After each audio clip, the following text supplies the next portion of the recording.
Lost my mouse for a second. Dork Discourse, friends, get up. It's Tuesday, folks. Happy Dork Discourse Tuesday, everybody. And I have realized now that I've probably faked some of y'all out with our loading screen being that still from Arkham Knight. Don't get it twisted. I am still never touching that game, that franchise with a 10-foot pole. Maybe I will do some of the games that do not include the Batmobile, because if you were there, I'm sorry. If you weren't there, consider yourself blessed. Consider yourself lucky. How long ago was that? Two-ish years ago? It's been a while. It has been a hot minute since I've regained my sanity after attempting to play that game, which has only ever been praised as like one of the greatest games ever. Not to me. Not to me. Drove me to the brink of my sanity thanks to that stupid freaking Batmobile. I'm sorry, Charlie. So yes, I am realizing that that was a little bit of a fake out, unintentional on my part. Truthfully, since we're obviously going to be talking about Penguin today, Gotham City, whatnot, and also the fall of Arakion that's about to take place in the Rings of Power Season 2, and Anatar/Sauron about to be unmasked. The theme is villains today, and I wanted to maybe do something with the Gotham skyline, and of course, that picture is just really sick. that shot, which I believe is a high-rendered, still from the Arkham games, that franchise. I was like, all right, screw it. This is a really good shot, and we'll use it, but don't get it twisted. I am never touching that game ever again, for my sake and yours. I sometimes, occasionally, if I need a dose of reality and to humble myself, I go back and rewatch that stream where we all were absolutely just suffering through my lack of capability when it comes to maneuvering the friggin' Batmobile. I cannot believe I'm so incompetent. I'm so incapable of operating that piece of machinery. But anyway, introduction aside, welcome to today's installment of Dork Discourse. Friends, we got Charlie, we got Alice, Stanley's, I know Sean was here, we had some people, I saw Daddy Josh popping up in the early gang. Nathan Murray, what's up? Welcome, welcome. What's up, everybody? I saw some other friends up in the early chat. I think I saw Bird Church pop in earlier, say they wouldn't be able to tune in live. Daddy Josh was lurking. Yes, gang. Jason Olsen, Connor C. What's up?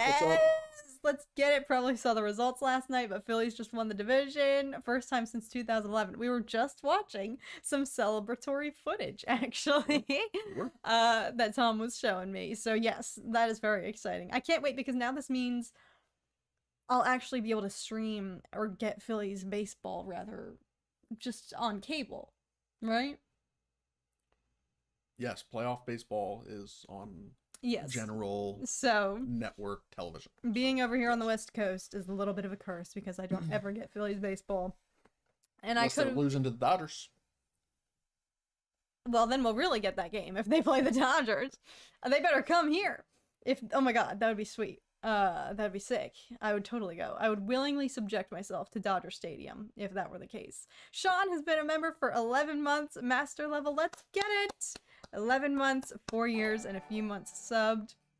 Level 32 achieved over the weekend. That is a lot of numbers, but it is all worth it. Eternally grateful for you two and this community. We feel the same way about you, Sean. Thank you so much.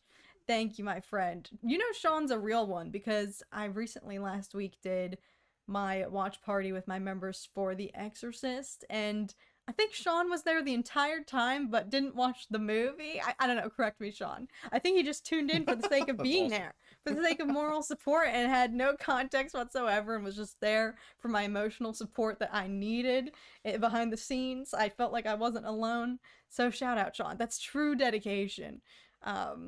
I couldn't handle Pod Racer on the 64, says Hero Dares Fire.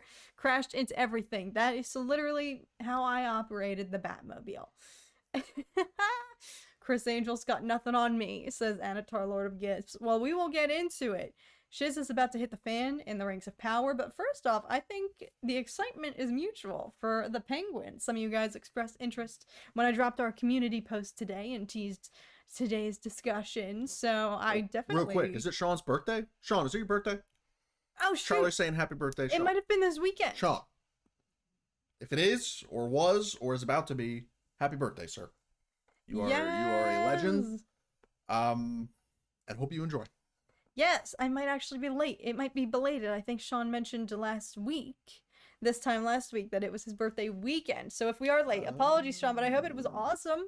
Hope it was epic. Yes. That's exciting. Thank you. Thank you, Charlie, for the reminder. On Sunday, yes. Okay, so we're only 48 hours late. Perfect. Oh, well. Yes. Happy belated. Yes. All right. Sorry to cut you off. So. No, that is an important announcement. But yes, I figured we would do a little review of the first episode of The Penguin today. It was awesome. That's it? 2 thumbs up. That's all you've got? Great. No, it's great. I think it was, parts of it were hilarious. Parts of it were incredibly savage. I mean, the opening scene was fantastic. Yes. And then it left off wanting more and wanting to see where it goes. So overall, I think it was great. It continued on the legacy of Robert Pattinson and the Batman, and both in terms of the tone and the characters and the story, but the world building, it just built on it. So yeah, I thought it was great. Yeah, I do think it's a slower start. It's establishing the players, which I love all of these characters so far. The seemingly antagonists. Here's the thing, they're all antagonists. Everybody in this, there's no hero necessarily. In Penguin's eyes, he, spits at the thought of the Batman. He thinks the Batman's like the villain in all of this, the one who's actually doing some damage to the city. That's what's interesting and what's happening here. At first I didn't know what the theme would be for tonight's topic of discussion and how could we unify these two very different shows, but they share the common theme of kind of centered around the protagonist is the villain in a way, so far, at least this second season of Rings of Power. Taco the Jedi has joined us. Let's go. And Sal. Taco! I'm glad. Taco, good to see you. It's been a hot minute. Yes. I'm glad that we could be live while you finished your homework. Yep, and I'm glad finishing your homework. I'm glad Sal is here because I know he has been #1 promotional fan of the Penguin. So I am excited to hear your thoughts, especially Sal. Alice says, yes, the first episode was great. Sophia Falcone is Pat Bleep for sure. Yes, maybe my favorite character so far. And that introduction for her could not have been more perfect. I think one of my favorite character introductions of all time. I was telling Tom immediately after the episode, like, what a great way to introduce, oh, are you still at Arkham? No, just got out. Just saw the light of day. Couldn't be more intrigued. Oh. She is crazy, man. A testament to that actress. She is phenomenal. So I'm excited. And she's actually been very publicly, sharing that she's a nerd herself, that she's been always dreaming of doing something in the Batman universe. I'm quoting, paraphrasing, but she came out and said, this was her chance, and that she's always had auditions for, superhero projects before and has always been turned down. So this was like the open door. So it's very cool to see that she's a fan as well. You can tell she's like, you can tell she's having fun, and I'm really excited to see more of her character. I thought I'd like the Penguin, but I thought it was brilliant. Oh, felt like I was watching Gotham mixed with Sopranos / The Wire. Yes, that is one show actually. Inspire us to watch that, The Wire. I've actually heard that's like one of the best shows ever. I don't even know what it is. Really? I thought all of your college roommates watched it. No? They watch a lot of stuff that I don't know. Yeah, you just never watched. I don't know. Sal says, I love the first episode of The Penguin. Penguin's laugh when he hears the scream. Yeah, no, it's definitely, I'm enjoying it so far, but I think it's interesting. I don't know, we'll see the path that it goes on, because it's clear that he's sneaky and conniving and plays dumb. You know, he plays into the fact that everybody sees him and sees his disability and just, you know, doubts him and kind of doesn't necessarily regard him to be at the top of this gangster totem pole here. But he's playing all of them. You know, it's interesting. It's because, you know, in some scenes you're like, is he really that stupid? Did he think this through?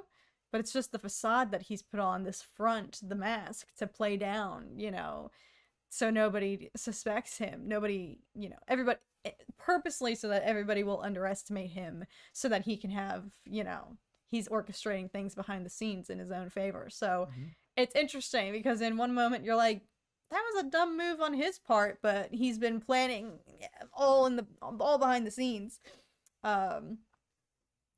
Sal says, I was listening to the Penguin podcast and they had Colin Farrell on, and he said the makeup designer designed the look for Oz from the Godfather actor. Oh, okay.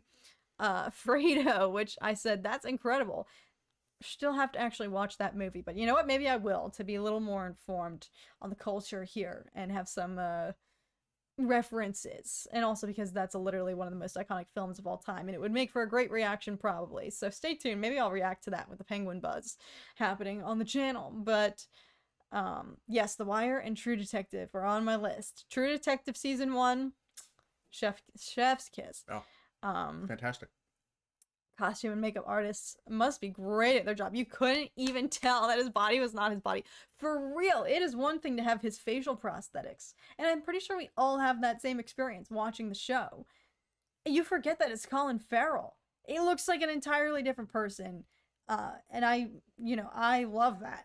Like, kudos to him. It's also, you know, his mannerisms, his performance. It's not just the hair and makeup doing all the heavy lifting. It's doing a lot of the lifting. He's literally unrecognizable, to the point that I forget that it's him, but it's his performance as well. To be able to act with all of that, to be able to still bring your A game when you're probably underneath, I don't know how many pounds that bodysuit probably is. Yes, all of that weighing you down. But yes, definitely excited to see. I thought it was a strong opening, and I feel like there's lots more in store. But I like what you said. They integrated, you know, they acknowledged that it's happening in the same, you know, the fallout of the events from the Batman and whatnot. I would be curious to see more of, I don't know, I'm on edge, y'all. My Reactober reactions, y'all, I hear a slight noise and I'm like, it's a ghost. It's a demon. But I am curious to see if they'll continue to humanize him. Not that this necessarily humanized him in a way. The first episode, when you learn, you know, about his mother, his family, his upbringing, that this has always kind of been his ambitions, and his mother still doesn't treat him like a little boy, but she's the one, if anything, who gives him grit, who slaps him across the face and says, go out there and claim what's yours. Do what you gotta do. So I am curious to see if they'll further, I don't know, try to humanize him, since he is carrying the show. That's what's going to be interesting. I'm rooting for him, even though he's a mobster or whatever. Like, you know, he's not necessarily society's greatest character. You know what I'm saying? They've already started doing it, because he killed what's his face because he was talking trash to him and chirping at him and insulting him and calling him, you know, getting under his skin in ways that makes you feel bad for him a little bit. So, like, they're already doing it. They're already trying to get at his inner underwiring workings and the things that has driven him to where he is today, and his aspirations and all that stuff. So, like, I think they did an opening scene, do a good job of, like, feeling some pity for this guy. Yeah. Where it's like, it happened, and you're like, well, yeah, he kind of deserved it, so. Well, you can tell immediately from his performance afterwards. Yes, Alberto Falcone. Thank you, Sal. Yeah. You know, Penguin's Oz's reaction afterwards, you realize that was on impulse. That was not thought through. Everything else that we see from him in the episode, he snaps into his game face, and he goes and locks in. because he's like, well, frick, now I gotta clean up my own mess. So he's locked in and he's in planning mode for everything. Everything else that he does throughout the episode is thought through to a T, planned perfectly to keep himself afloat. But you can tell in that moment that it was totally accidental. And when you hear him confessing about it with his mother, and she's implying or, you know, questioning, did he insult you? Did he, you know, did he hurt your feelings? Like, you can only imagine that's been his entire life, you know, with his clubbed foot and whatnot. I'll be actually so real. I didn't know why they called him the Penguin, because neither of us, I don't think, have watched, which we should, the original. It's Michael Keaton's Batman films where Danny DeVito is the Penguin. Neither of us know. Somebody, Sal, I know the experts in the chat. I don't know. Let us know, because I would like to watch that to compare. Not maybe compare performances, but just to have the reference of the character. But I didn't know. I just know the Penguin from video games and lore. Yeah, I didn't know that he has that limp, though, because he has this clubbed foot situation. So that was news to me. So that is interesting to see, like, oh, this has been probably his entire life, and, you know, people whisper about him, his nickname behind his back, but that's not of his own doing. Cat Tom, Michael Keaton, I know. Maybe we'll do that tonight, and we'll go watch that version, because I know that Danny DeVito's performance is iconic. I just haven't seen it. And the Gotham TV show has Penguin in it as well, says Stanley's. Okay, sweet. Burgess Meredith is the 66 Batman Penguin, and DeVito Penguin is Michael Keaton. Batman Returns. Got it. Yeah, the only Batmans I've watched have obviously been the newer ones from Christopher Nolan with Christian Bale, Val Kilmer, and oh my god, the one that we just watched, Batman and Robin, George Clooney. Holy shnikes, can't believe that escaped my brain. But never the Michael Keaton one, so what's wrong with me? So maybe we will do that to educate ourselves. The Penguin was great, says Wokel. I hope that they can keep up the quality. No? With HBO, I think it's guaranteed. That's why I'm glad that they're at the helm for this one too, because they're not afraid to get dark and violent and grotesque if need be. So I'm sure there's going to be a lot more. I mean, we got just a little taste of it when they were torturing him at the very end there, you know. That HBO doesn't usually miss with their quality. Yes. In terms of visuals and sound and all that stuff. I don't think HBO really ever misses with that. Well, quality you can always count on. That is one thing. Yes. That's what I'm saying. Always count on. The production quality. Yes. I mean, the Pitch Black episode in the final season of Game of Thrones is maybe one where you could the really long dark night. Yes. Anyway, that's besides the point. But yeah, I mean, I think that it's definitely off to a fantastic start. And I mean, I think Burchurch nailed it earlier, like looking forward to Penguin, but it was incredible. Like, yeah, I think it exceeded my expectations too. Like, yeah, it's like I knew I was going to watch it. I knew we were going to watch it.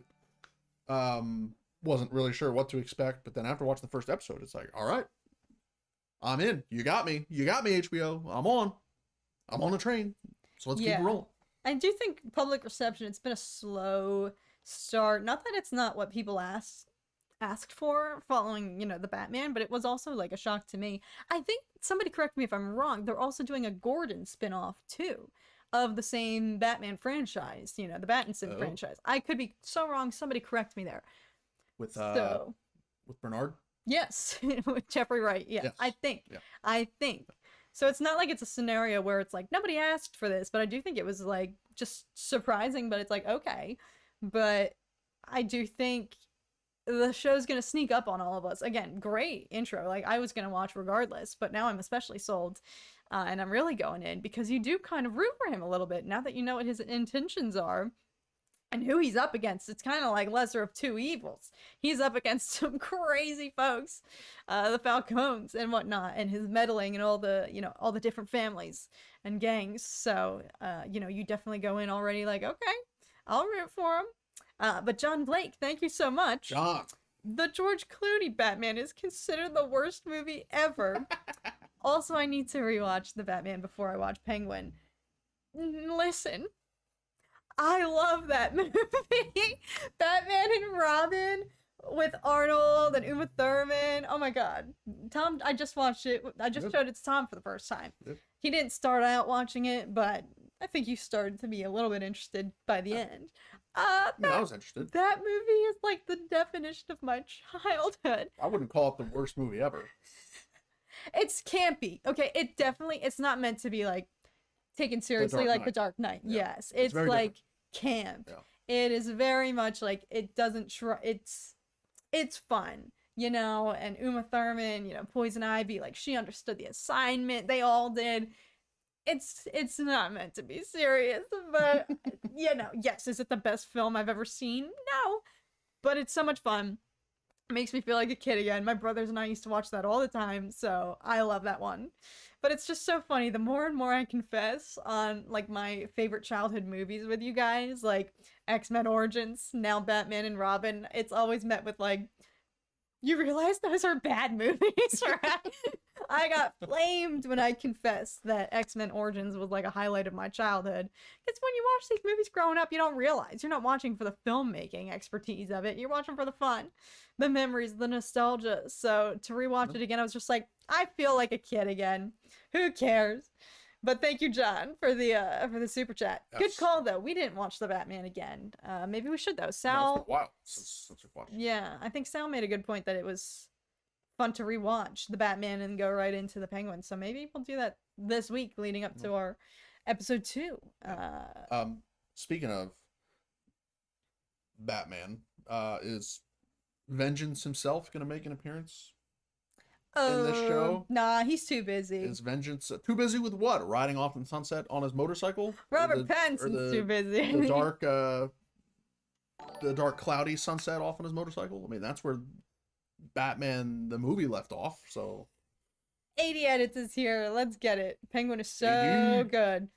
I trust Alex's judgment. Also, Uma Thurman is mom. For real. Especially in that movie as Poison Ivy. Literally, nobody has ever looked better on screen. John Blake, thank you so much again for the super chat. Back to back. Tom Hardy as Bane was so intense. And Heath Ledger's Joker. True. Like, yes. Yeah. Very different iteration. If you're looking for a cinematic Batman experience, Dark Knight trilogy is for you. I mean, the intensity, the score, obviously Hans Zimmer, arguably the GOAT between Hans and our boy John Williams, the two GOATs. I mean, everything about the Dark Knight trilogy is just next level cinematic intensity for a superhero film. Yes. Unbeatable, in my humble, honest opinion. Bruce Wayne could show up, says Charlie. Birdchurch says, I think we'll see a silhouette of the Batman at some point. Yeah, I feel like they'll continue to allude to him, but I don't know, it's interesting. We get a little taste of it, and I'm not saying the whole show needs to focus on the follow-up aftermath of the events that unfolded, you know, with the Riddler and everything, but you get a taste of it with the Penguin's absolute disdain towards the Batman. You know, he attributes all of this to him. He blames him for, you know, he couldn't figure it out or whatever he did, you know. Blames him meaning himself? No, or him Penguin the Riddler? Penguin blames Batman for everything that ensued. Oh. Doesn't blame Riddler, thinks it's all Batman's fault. Yeah. Granted, Batman held him up against a wall to try to get answers out of him in, you know, their previous interactions. So he's not necessarily Batman's #1 fan to begin with. But I would be interested to see if the rest of the city shares that sentiment. Like, you're supposed to be our caped crusader, and if anything, you were the one capable of stopping this and still let it happen. You know, No. He technically failed. He couldn't crack the code and figure it out in time to prevent the tragedy that, you know, the destruction that ensued on the entire city, that they're all clearly still dealing with the fallout. No. It's a little wet. Well, and the casualties and all of it, and, you know, the societal, the structural of, oh, everybody who lives out in the wealthy suburbs is perfectly fine, but the lower class of the city is struggling the most and dealing with it the most. So I wouldn't be shocked if public perception, if they continue to allude to the Batman more so, and like public perception is turned on him. Like, I don't think the Penguin shares is the only one who has that position. So I don't know. I'm sure Robert Pattinson is busy, but the Batman Busy doing himself, what? he's making so many movies. Like what? He's just He's done. Right? what? What's he doing right? Is he like what's he filming right now? He has a new movie coming out. Mickey 17. They just dropped the trailer for it. Aiden, what is that? He's been working. He just had a child. He has a fresh newborn. You know, men deserve paternity leave as well. Not the vengeance. But Take that kid to work. I think Robin, little baby bat. we'll see. We'll see if he makes an appearance in the show or if their suggestion of him. Gotham ambiance is basically New York. Yes, agreed. Yeah, Agreed. except it's Manhattan 20 feet below the sea level, apparently. Like, what's up with that civil architecture, engineering design, putting a city 20 feet below sea level? That way there's this huge seawall and then it just blows up and then the entire city is flooded? Like, what's going on with that? Yeah. Whoever the main leading civil engineering firm is that designed Gotham, I have some serious questions for you, because unless it was like, okay, it's like futuristic, or there's some like, you know, huge sea level rise due to global warming or whatever, and it wasn't initially built that low. It was initially built some level above the sea level or right at sea level, and then if the ocean levels rise, then you got to build up the seawall because you can't redo the whole city. But so I just logicked out in my head why there's a huge seawall keeping the Gotham River or the Hudson River in Gotham Land from flooding the city. John Blake, thank you so much again. John, beast. A triple crown, a triple super chat. What do you, hat trick? That's what it's called. Thank you so much. We really appreciate it. And this is hilarious. Lego Batman cameo in the Penguin would be more intense. Let me tell you, Lego Batman, the video game, is one of the best Lego games that has come out. Yeah? Lego Batman is an underrated Lego video game. So if anybody watching has played Lego Batman, chime in and tell me if I'm crazy or not. But as a person who has played a good number of the Lego games that have come out, Lego Batman is up there. Good to see you, Alex. Thanks for being here. Y'all, we're gonna go see freaking... I don't know if I should say. Maybe I'll vlog the experience. Stay tuned. We're gonna see Alex very soon. That would make a great vlog, actually. So stay tuned, y'all. I'm excited as well. Thanks for popping in. Much love, much love. Good to see you. See you soon, boss. But yes, I'm excited for the future of this show, and of course with HBO handling it. But shall we pivot to another antagonist-protagonist situation, which has made the second season of The Rings of Power so much more difficult to watch, y'all. It's, I think, as a season in general, well, I don't know. We can go into a little bit, because we've, you know, there's been some more, maybe pacing issues, different, you know, the story has... Season 2? Yes. I think you said so yourself. You literally said so yourself. What did I say? Some of the storylines and the cuts of where things go sometimes. I just don't like it because I want to see Sauron on this Avatar on the screen every single shot. That's my complaint. Like, the meat of the season is Sauron and Eregion and Celebrimbor. Oh, and if they focus on anyone else, you're not. And Elrond and the elves and the dwarves, like everything that's going on with the rings is the meat of this season, and it's awesome and fantastic. So yeah, we got the Gandalf and Tom side story, and the Nori side story, and Eminem and the Dark Wizard side story, but like all of that is fine. Yeah, Marshall. I zoned out for Slim Shady. Oh God. All of that is fine, but like Eregion is the focal point of this season. And now this week we've got the moment where Adar that's attacking Eregion, and Galadriel doesn't know what to do. She thinks they're falling right into his trap, and Sauron is standing there, arms wide open, saying, "Do your best." Arms wide open. And nuts. Sorry. I really thought that's what you were referencing. Real quick, Bird Church member for 21 months. Thank you so much, my friend. Shout out to Star Wars alumni Clancy Brown and Salvatore Moroni. Heck yes. Heck yes. One worlds collide. Yes, Bird Church, member 21 months. Shout out to you. Bird Church the legend. Yes.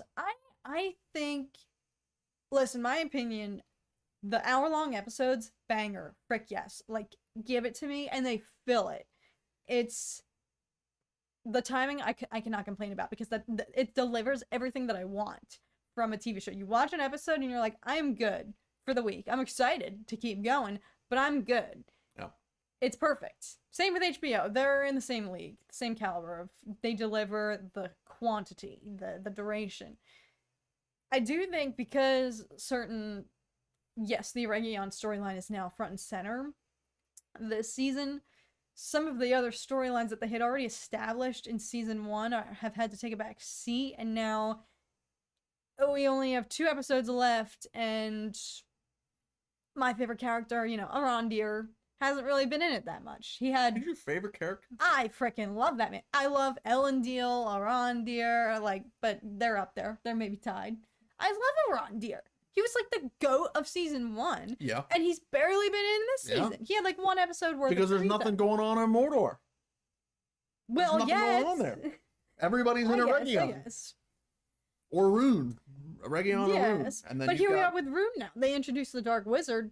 It's been several episodes and nothing necessarily because happened with the real Dark Wizard, sorcerer, is making moves in a Region. These are all nitpicks on my end. Overall, I think all this these other season characters are just gonna die anyway, so they're focusing on Sauron as the focal point, and then they're giving you enough to care about of these other characters that eventually, when Sauron wipes them from Middle Earth, you feel a little sad. Good to see you, Sal. Thanks for joining.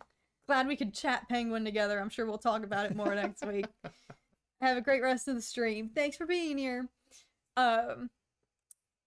Yeah, obviously. Well, that's what's been maybe, yes, the second season. Where I was going with all of this is that it's been harder to watch in terms of just the internal cringe of like, I cannot stand this deception, this two-faced, trickery and manipulation, and all of the emotional torment that is being subjected onto Celebrimbor, and just all the elves, everyone collectively being played, fooled right before their eyes. It has driven me to the brink. It keeps you on the edge of your seat. So it's been like, ooh, just like so tense and not insufferable to watch in a way, but you're just like, it's unlike anything else where it's like, everything that unfolds. We have the knowledge. This is all just lore to the larger story that we all know, so it's like, we know where this goes, all down the drain.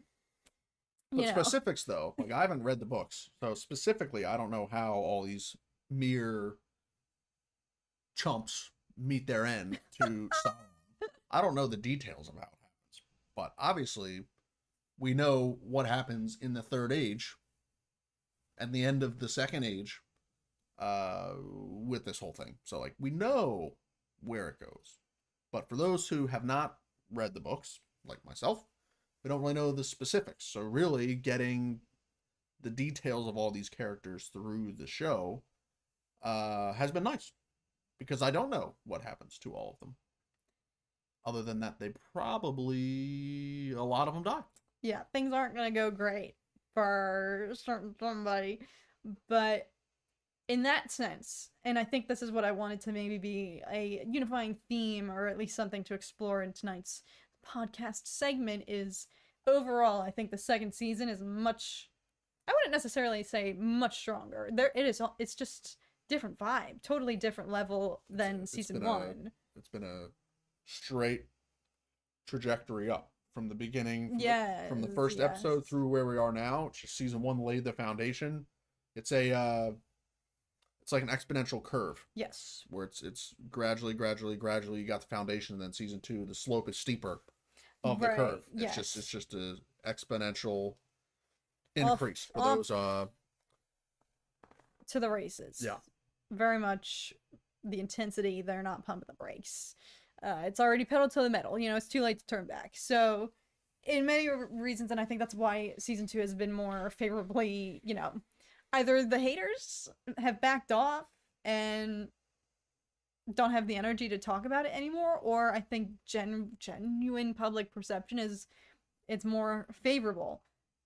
Even though people will probably clip this and say, but the numbers dropped off. Like, yes, I don't. What, for season 2? Yeah, I think viewership is down from season 1, but it's not like it's tanking. And Amazon it's already happening.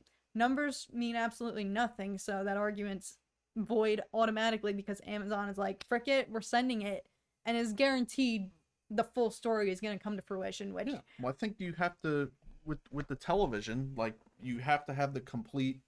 Nobody's product. doing that anymore. Like, though. oh, well, I know, and that's a problem. Disney Plus. Cough, Um, cough, cough. the like think about the greatest shows of all time and how the number of fans has grown consistently long after the entire show is completed. I mean, I think about Game of Thrones. I think I know more people in my personal life that has watched Game of Thrones after it finished than watching as it was running through. Same with like Breaking Bad. I mean, it's a long show and came out forever ago, but like it's such a strong, complete story that people now in the streaming world have the ability to go binge it and, you know, fall in love with the completed product. So I think, yeah, you have Amazon and Rings of Power saying, we're going to give you the whole story. I think after it comes out, you know, if it continues to be as, you know, as in our opinion, good as it is, and just continues to get better and tells a really good story, then after the whole thing is available, word of mouth is powerful in the entertainment industry. And, you know, people who love Lord of the Rings, but maybe weren't watching the show when it was coming out, will find the time to sit down and binge it. So yeah, I think the live viewership, I think if you look at live numbers, like the premiere episode is probably always going to be the highest amount of viewers of a single episode, and then kind of does probably a banana curve in the middle and then up to the finale. But then, yeah, obviously if season 2 is lower, it might be a similar curve, but lower. But then after season 2 completes, depending on where it ends, it's going to motivate people to say, oh, wow, okay, we have 2 seasons of the show. I'll go binge it. I'll go check it out. And then more and more people will amass over time as the seasons continue. Kind of like, Yeah. I think Game of Thrones is the greatest example of, I mean, I probably couldn't name a single person who watched the first season of Game of Thrones when it was airing the first time, right? Like, I don't think I could name a single person. But I could only name probably a few people, excluding my immediate family, who have not seen Game of Thrones, right? So I think that granted, we're talking about one of the most popular shows of all time. But yeah, the live viewership numbers do not mean everything. And if they're committed to creating a beginning, middle, end, completed project, completed storyline, in the long run, it is going to pay dividends if it continues on the path that it's on. Yeah. No, but it's like, in terms of all of that with streaming, where for some reason it's obviously all a numbers game. It's a money game. That's how it is at the end of the day. And that's why you can't put any streaming service or platform on a pedestal, because none of them deserve it. They're all corporate conglomerates that, you know, at the end of the day, it comes down to money, which is why, you know, if a show on Netflix doesn't, well, It's not actually, just no. streaming platforms, it's movies too. Well, yes. Movies need to make money. Yes, everything It's does. entertainment as a whole. But where do you get the balance? This is where this has been a very, you know, hot topic online currently, because everything is seemingly getting the axe, and they're no longer waiting. You know, we got the news about Acolyte about a month after the show aired. There was a very popular series on Amazon Prime, Lady Jane. I think it had only been a few weeks before that show concluded, which was extremely popular, that got axed as well by Amazon Prime, actually. What show? Lady Jane. You wouldn't have watched it. It's something about Like Hermione. Jane Eyre? No, it's a take on it's historical fiction, I believe. But there's no longer kind of a grace period, like a courtesy window. They're kind of, if something performs poorly, they just, it's on the chopping block now. So it's like, you know, the age, you know, I have shows like that my parents are able to look back on and be like, oh, Sopranos, you gotta watch it, one of the best shows ever. We're phasing out of that where it's like, oh, watch Acolyte, it's great, but it only got one season. Like that's what what we have to go off of. I mean, there's so many shows. I feel like we talk about this every week. There's so many shows that you and I have watched that you have encouraged me and us together to sit down and watch. We're just like, yeah, that was great. I'd love to see more. Oh no, it got canceled because the viewership numbers weren't there. Like you've got to. I think there is in the industry in general not enough emphasis on. Okay, let's not commit to doing something unless we can meet a certain satisfactory point in the story, which some of these shows, yeah, the season has ended and it's been relatively, conclusive. Kind of, yeah. But that's in the minority. A lot of them are, oh, we got to set up a banger cliffhanger to force people's brains to drive them crazy, motivated to push the studio execs to think that it's a good idea to come up with a next season. Everybody drop your favorite show, any streaming platform, any service that got canceled before its conclusion. Canceled before it could be finished. I feel like you would say Raised by Wolves, maybe. That's one show that we both loved. That comes to mind. The big one for me is The Acolyte. Speaking of the theme of this episode, bad guys are having their moment. Yeah. Talk about a show where it literally ends with the bad guys having their moment, and then the biggest bad in the Star Wars universe makes his first live action appearance, and they can take bad guys having their moment to the next level. Shout out Sora Connor for subscribing. Appreciate that, Sora. Thank you. So that's a show that bad guys are having their moment, and in all likelihood we will not be getting an Acolyte season 2.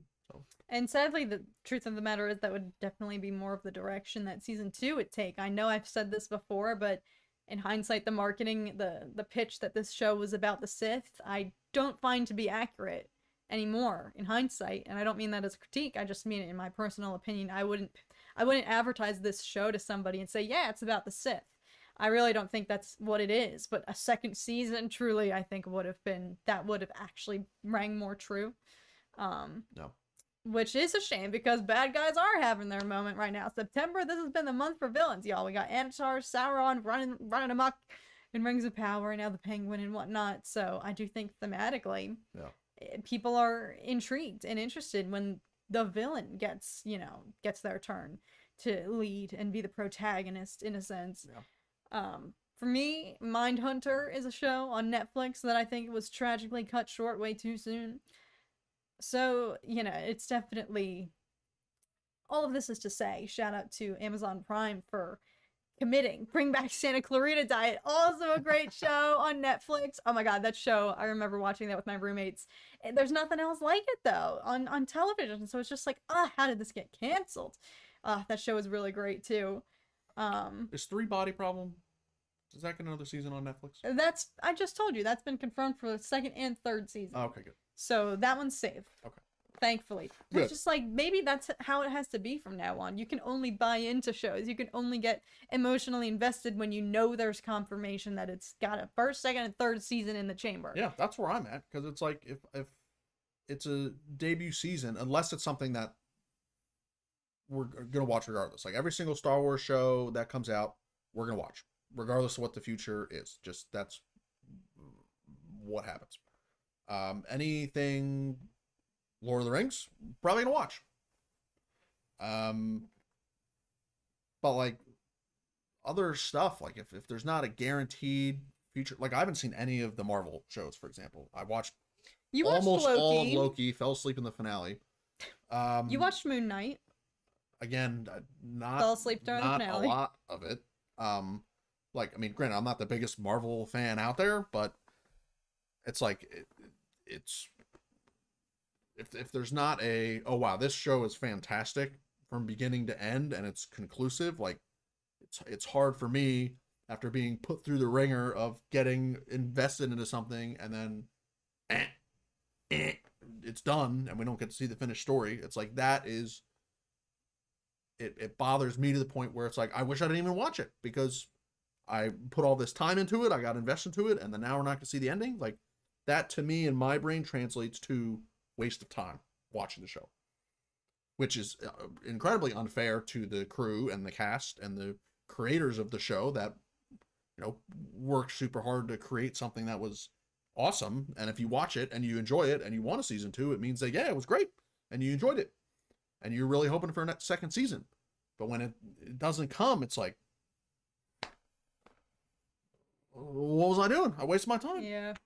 Who was it here? There was a good comment. Blue Winter makes a good point that I think rings true for a lot of people now. I think I just need to watch series that I know will have a season 2 or is a limited series to begin with, which frankly, that might have to be how it is. Everybody's become pretty furious about this. You know, streaming used to be, oh, the glory of you can just binge, at least on Netflix, you know. Oh my god, we get a whole season at once and I can binge all of them, go, go, go, go, go, and not have to wait years in between. And we've fallen so far from that now where here we are, it's the year of our Lord 2024. You have to wait an average of maybe 2.5 years between seasons of your favorite show. You might fall off and not ever watch it again. Or you have to wait, they'll split the final season into 2 parts like Netflix likes to do. So therefore, you know, you get 8-episode chunks and then have to wait for the whole second half of the final season, which I think is what's happening with, if I'm going to be real, y'all, give me some motivation.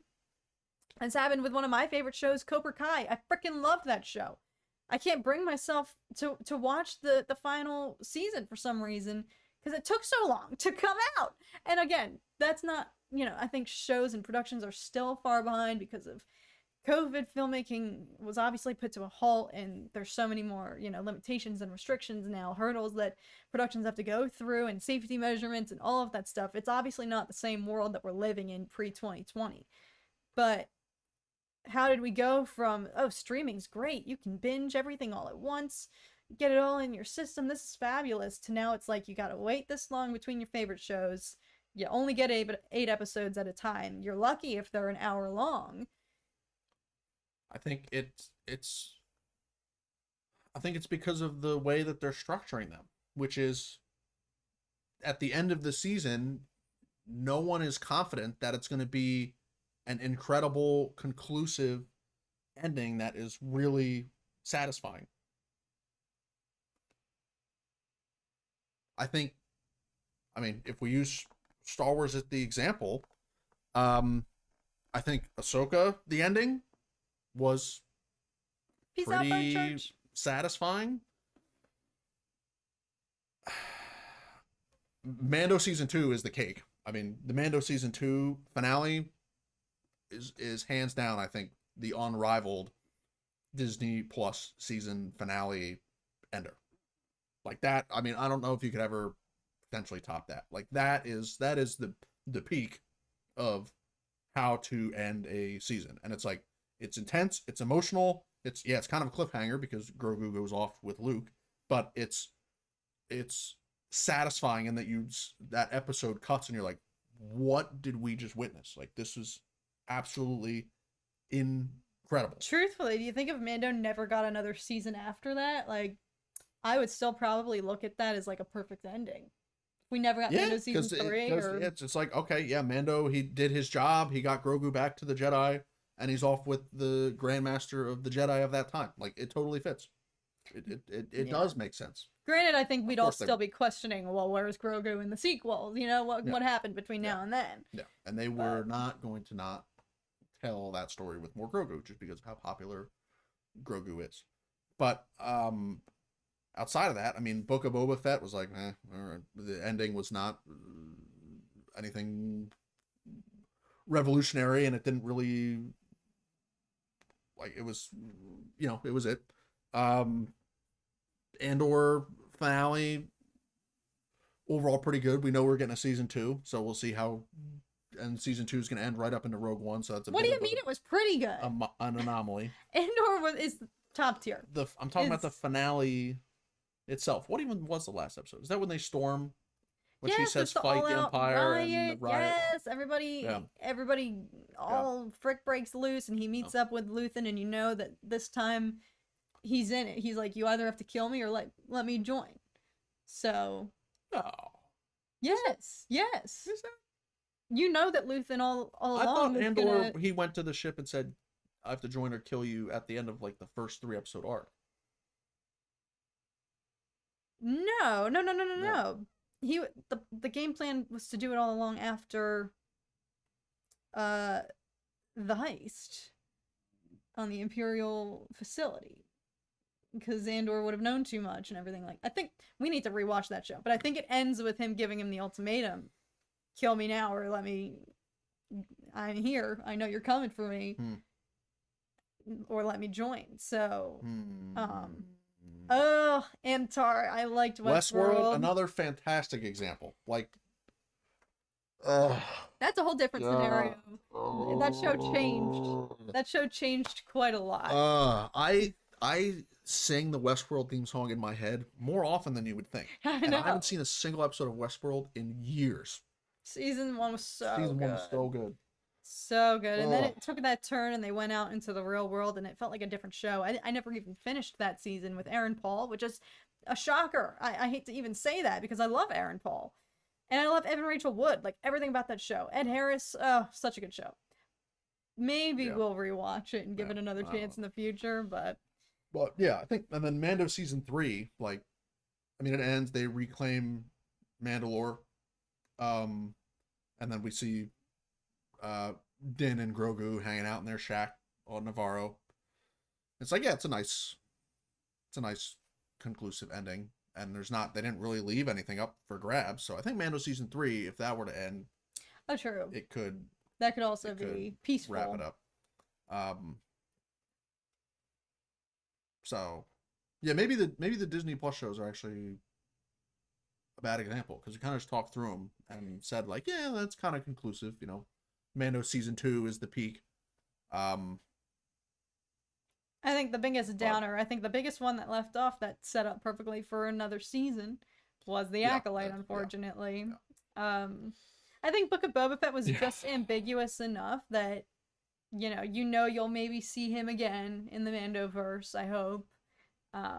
But it doesn't tease any necessarily large cliffhangers or anything like that. So Woko, you make a good point about Woko goes, I just think Star Wars is lost. It will never attract the global audience on the old level. We kind of talked about that in a week or two ago. Just like, okay, Star Wars for the last 5 years has been smaller scale Disney Plus shows. They have introduced some big time main characters, Luke and Anakin being the biggest two. And we've got Ahsoka and other familiar characters that have made their way in from Clone Wars and Rebels and stuff. And so those moments with those big characters are, feel more like big time Star Wars. But Star Wars at the end of the day is the 9 saga films are the foundation of the Star Wars universe. So Star Wars at its core is a cinematic, theatrical experience and you go to see the movie and you expect to come out with, wow, that totally blew me away. I think what we saw even the anthology movies like Rogue One and Solo, like they had some great moments, but like it was just doing what the Disney Plus shows are doing, which is weaving in between. It's weaving in between the storylines of the main saga. Rogue One doesn't happen if A New Hope doesn't happen. The Rogue One story is okay. Mean that it can't be on the same tier. Yeah, in terms of quality, yes, I love Rogue One. In terms of quality and the story intermixing with. But you're saying all of these inevitably are supplemental; they're just filler for the larger canon. I didn't say the word filler one time. Because filler has a negative connotation. No, you're saying, oh, this wouldn't exist if it weren't for this, so it's just filling in the gap. It's not adding new to the foundation. This is what we talked about last week. Like Rogue One is like a super nice chandelier in your foyer. But the chandelier can't exist unless you have A New Hope, which is the structure of the foyer itself. What's your expectation though? That structure's not going to change. Nothing they do to Star Wars from here on out, in my opinion, is gonna You match need to that. put the main characters of the Star Wars Like universe you can't change that through structure. Nothing's turmoil. gonna continue to. What? No. My opinion is the structure's there. The core is there. The 9 films are there. Nothing from here on out. That's the foundation, and that's it. It's done. It's finished, in my opinion. It is concrete. Everything from here on out is just supplemental on to flesh it all out. I don't agree. I think with what they're doing with Ahsoka and what they've set up is that you have the main character of the entire Star Wars saga, Anakin Skywalker, is in another galaxy that we know nothing about, with Ahsoka, who is the most powerful Jedi that's alive at that time, also in this other galaxy. They can do whatever they want, and we have no clue what conflict those two characters are going to be put through. They've teased the Mortis gods, which the Mortis gods are a whole nother echelon of force power that has barely been tapped into in the Star Wars universe. So if they can take that and add a whole new nice fancy 10-car garage extension to the foundation of this Star Wars house. Unpopular opinion, that will never happen on streaming because it is just not the same caliber as theatrical. No, it's got to be in theatrical. my opinion. I think to do that, you have to say, oh, like the Anakin Skywalker in the theater in a movie, and he is seriously involved. Like, I think the found, if you're gonna, for the general audience to believe it's changing, adding a new layer of foundation, is you got to have the main characters that are spread out throughout the rest of the foundation. But here's the thing now, is it too complex? If that were, let's say in a perfect world, Ahsoka becomes what Mandalorian is about to be now. It's broaching into the general audience. It's coming to the big screen. It's coming to a cinema. It's getting a theatrical feature film rendition of the story. Say Ahsoka were to, capitalize in the same way and, come to this conclusive point that ends up on the big screen in a feature film. Say you're trying to talk to the layperson, or even just either of our, family members or siblings who haven't watched all of Rebels or Ahsoka, or, by the way, you should maybe watch Mandalorian and Book of Boba Fett, because she shows up in both of those shows too. If you pitch that to the layperson, if in a perfect world we get an Ahsoka feature film where Anakin comes back and they explore Mortis and they flesh all that out, realistically, that's still 4 other pieces of media that the general audience is going to have to watch. No, because it's all about the marketing. You come out with the trailer and it's Anakin front and center talking to Ahsoka like this is the Padawan, and it literally shows him trying to problem solve and struggle with what is happening. That appeals to the masses. If you come out with a trailer and it's all these characters that the general audience doesn't know, and then Anakin voice shows up at the end, or you see his face, that's not enough to get the general audience into the seats, because they're leaving. There's all the modern Star Wars trailers don't really give you any plot. They don't. If you look at the Star Wars trailers for the prequels, they like gave the whole freaking movie away. Basically, they give the whole thing. movie away, and it's like, wow, that looks like a fantastic movie. It wasn't about keeping surprises and secrets. Like, you can show enough so the audience understands what the plot is going to be, that they're interested in the story and they want to see how it unfolds.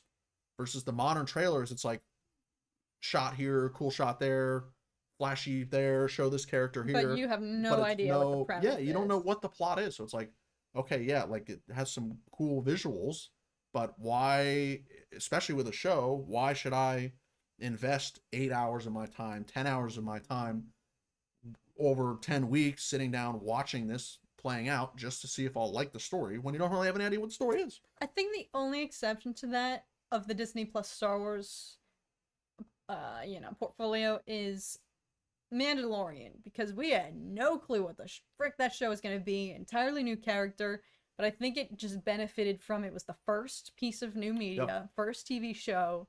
It was the introduction to Disney Plus Star Wars streaming. And so just the interest was there in general of like, oh my god, this is something new. It's a Star Wars TV show. Like, I don't know. I don't care. I'm going to watch it. But it would not be anywhere near as popular if Grogu didn't show up at the end. Of the first episode? Yeah, the fact of a baby Yoda creature showing up, I mean, complete surprise, first of all. And you have the mythos and visuals of Yoda, who, if you list off the most iconic, well-known, globally fictional characters of all time, Darth Vader's obviously up there. Yoda has got to be up there. People don't even know Star Wars know Darth Vader and Yoda. They just know it. It's just pop culture, cultural icons. So you get that surprise at the end. Your brain is like, what, how, why, where? You Interest in the show went from like here to there. If it just ended with, oh, okay, yeah, it was just, the bounty was just to, an actual 50-year-old a pot of gold. That's how old it was described, age 50 gold or something whatever. like that. It would not have been anywhere near as popular as it ended up being, which is great because they laid it out and set it up perfectly. So they did a fantastic job. If you looking at that in hindsight, it's actually purely genius, and the fact that they were able to keep that secret and they revealed it, perfect timing.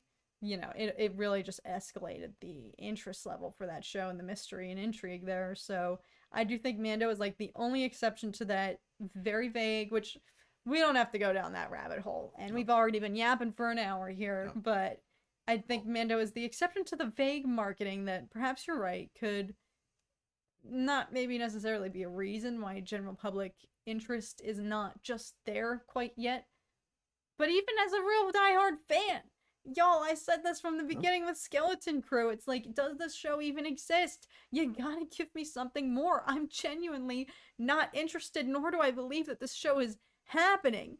The show is finally happening, and we don't know anything. And allegedly, they've already confirmed. We don't have to get into that, but did you see those rumors on Twitter that there's another project in development that allegedly features Jude Law's character already? That I don't believe. Listen. This is news from Mando Grogu movie. They're gonna bring sources. They're gonna bring the this whole. This is not necessarily real at all, and you guys know what I believe. My creed is I don't buy into anything, nor do I subscribe fully until I hear it from the lips of a Lucasfilm official. So even when it comes to the Acolyte cancellation, I still am in denial about it because nobody official from Star Wars or Lucasfilm has said so themselves. Never an official announcement. Are they obligated to make one? Maybe not. I don't think they ever necessarily have to, but that's why it's like, I'm not trying to spread rumors here, but that's the latest in the rumor mill of Disney Star Wars. Point is, we would like more in-depth trailers, less time between TV shows. I mean, speaking of the wait, we're not getting Ahsoka season 2 till allegedly 2026. They're not filming till next year, so somebody mentioned earlier perhaps Star Wars needs to just be put on pause, which is what I think is going to happen, so that they can return their focus to cinematic theatrical releases, which this is not a knock to film and television, but when you have a franchise that's founded on the theater, the theatrical experience, the big screen, in my opinion, you can have great moments that supplement that only heighten and add to it in the realm of television. Yep. It'll never match that same level of what the experience is. That's the core. Vice versa, we'll see how it is going from, something that started in TV with Mando to transfer to the big screen. So, but to go from that being your origins in the movie theater to just having people watching it at home on their TV, in my personal opinion, it's different caliber. But do we have a poll idea for this evening? I had one that was inspired by will Battinson appear in or do we want to do will Battinson appear in The Penguin, or will we get an Ahsoka movie?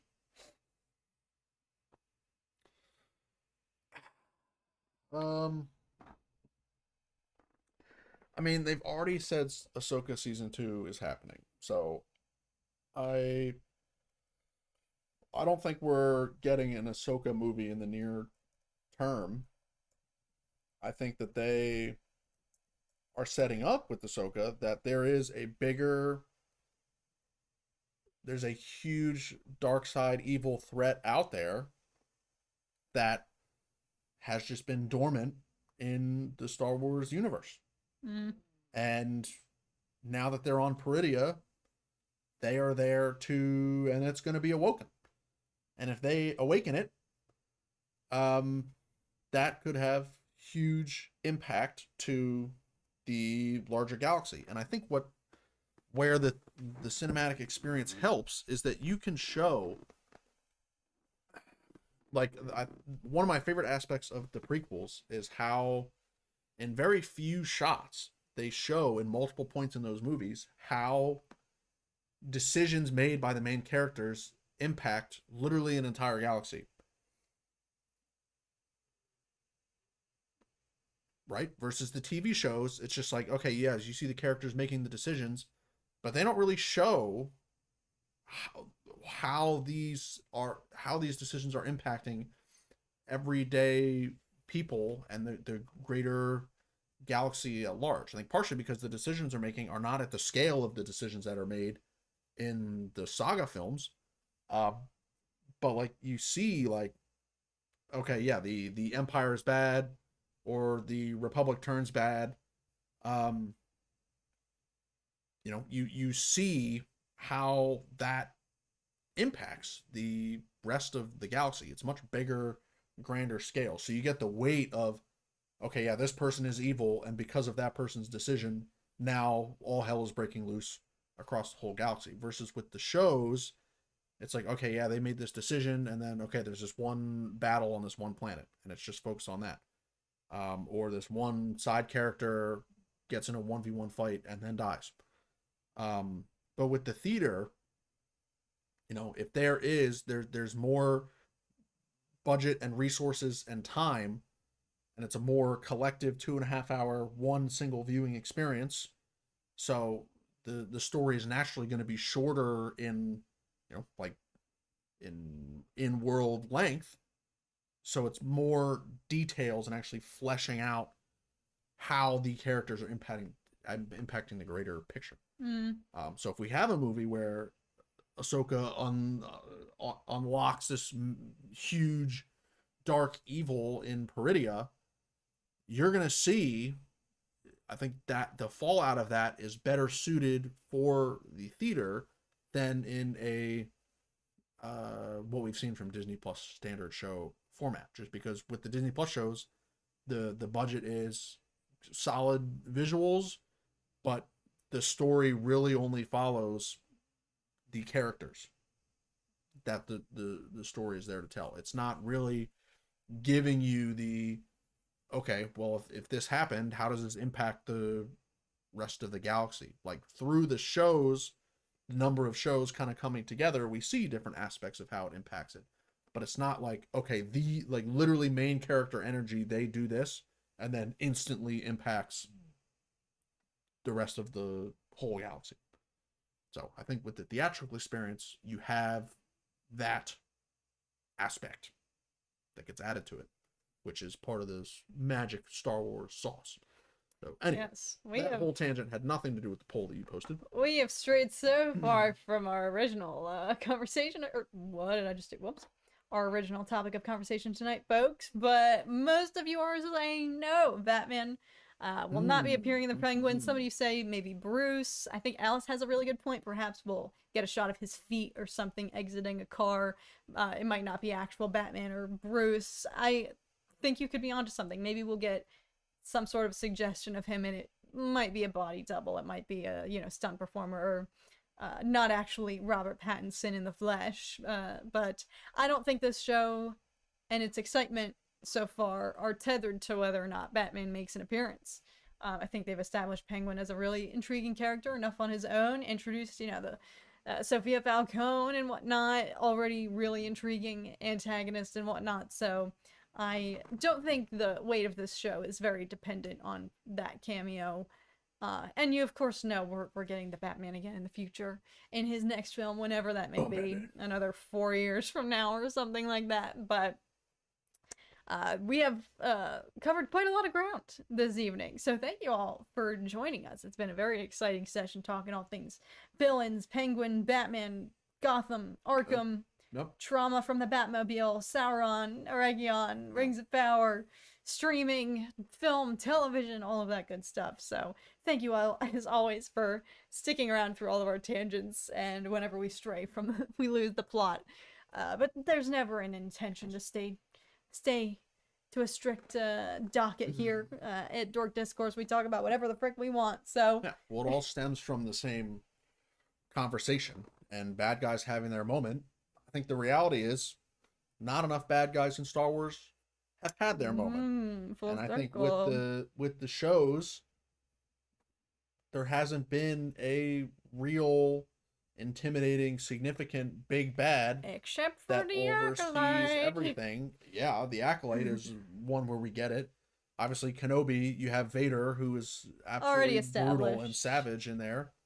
But in the Mandalorian, like Moff Gideon is like, it's like there's all these stories about how bad he is and how ruthless he is, but like we haven't really seen him do anything really that he hasn't really done anything that that backs up his reputation I have made other than my talk a lot of talk and die, supposedly die a couple times. Like he hasn't, like, yeah, the build up of like, oh, all the stories about him and the purge and all that stuff, like, yeah, they're trying to use words to describe how we should fear him, but on screen he doesn't really have any crazy moment. Same with Thrawn. The whole, now it's like, okay, Gideon was only a piece, and now we got Thrawn. And like in Rebels, we see Thrawn and his tactics and all that stuff, and he is savage. And you watch Rebels, and you're like, okay, this guy is crazy. But again, in Ahsoka, it's like he kind of showed up, left, goes to Dathomir, doesn't really do anything himself that's like, oh wow, this is like a true villain. If I put on my general audience kind of hat, it's like, okay, what is the big bad? Like, no one out of the Disney Plus era has risen up as like to the same level of the cinematic big bads. That's not necessarily I mean, truly Maul, defining. Dooku, Grievous, Sidious, Vader. Those are the cinematic big bads, and they all have their unique, like, crazy, awesome visuals and power and savagery and brutality. They're all different. They're all unique. Granted, all the people I mentioned have lightsabers, so lightsabers kind of help with that in the Star Wars universe. But like we haven't really got that level of big bad. And like in Ahsoka, I mean, we got Balin, but he's kind of like a grayish character, and Shin, it's like, yeah, Shin's cool, but she just gets outwitted at the end. So it's like, I do think for the theme of tonight, bad guys having their moment, we need a Star Wars villain to knock our socks off. Star Wars villains need to rise and return and have their moments. And the Stranger and the Acolyte definitely had his moment. Stranger for sure had his moment, and they tease us with Plagueis at the end having his moment. So I think that's part of the reason why I'm so upset that the Acolyte is gone, is because that was the bad guy moment show that we have gotten, that we have not had, and now it's going away. So I hope for the future seasons of Star Wars Progress, we get a return to that. Just like Star Wars villains are just, it comes on the screen, you're just like, what? Just blows you away, speechless.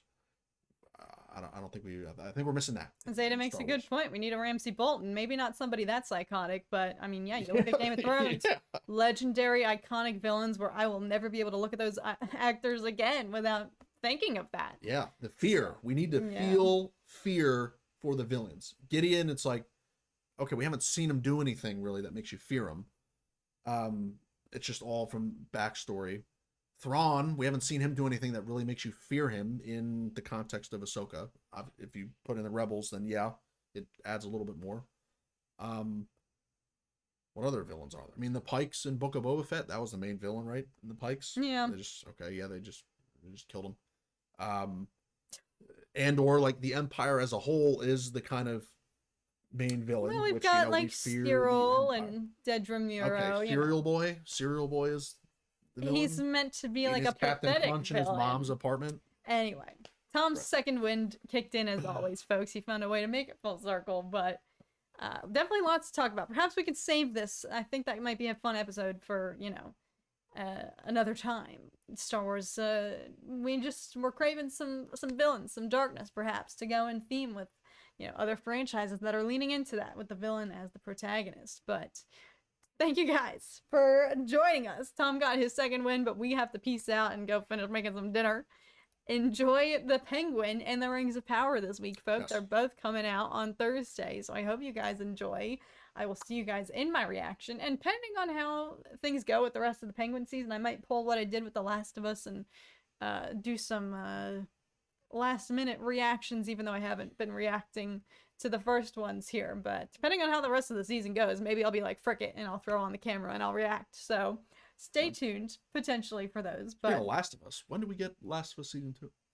also probably not for another 2 years. Did they wrap production, or are they still shooting right now? I don't know.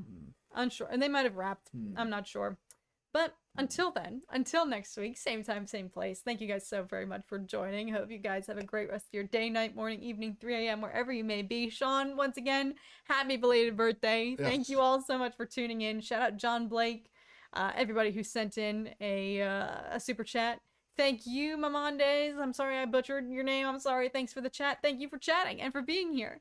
And as always, if you guys are lurking in the background and not interacting with the chat, we still love and appreciate you Catching too. the rewatch. Yes. Catch Yes. the rewatch. So we'll see you guys again very soon. But until then, hope you guys are doing so well as always. And we'll catch you again next week. Yes. Go Team Villain. Team Villains all the way. Bye, guys. We need them villains.